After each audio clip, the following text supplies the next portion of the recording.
It's also important to know that you're not alone on the course. Each player is allowed to have a financial advisor on their bag, but this person isn't your typical caddy. Are you a strong golfer who could use some help with the wagering aspect? I mean, I think we got to... I'll call. Or a strong poker player who could use help determining which shot to make? Your World Series of Golf Financial Advisor can help you bet, manage your money, and/or advise your game throughout the competition. My financial advisor is Mike LeBlanc. There was no way I'd win this tournament last year without him making the bets, keeping track of the money, being a little cocky out there, being aggressive, and talking some smack to some of these guys. Who bet 9,000?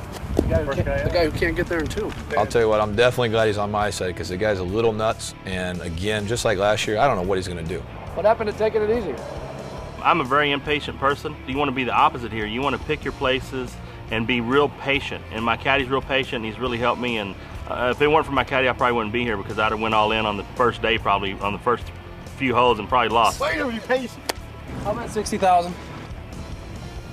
Nah, I don't think so. It's up here. It's up here. I don't think that there'll be a disadvantage for me on the wagering side because my caddy's a professional poker player. We came to an agreement, let me do the betting and let him play the golf. What do you think? Let's just check and see what's got. We'll check.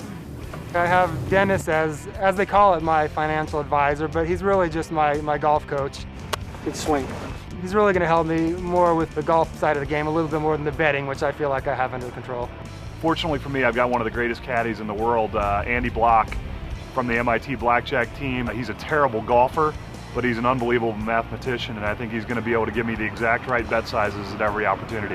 I'm going to do absolutely everything my caddy says. He knows me, he knows my swing, he knows what I need to practice, he knows what kind of drills I need to do before I take a shot. I'm going to listen to everything he says. I'm going to be a puppet out there. Whatever he says, if I hit it in the water, it's his fault. I'm betting my caddy and my financial advisor against anybody that's out there. Their financial advisor. Bring them on. Okay, you heard it. All right, I'll go all in. That's the one time I'll let my caddy make the decision. And he's not smart.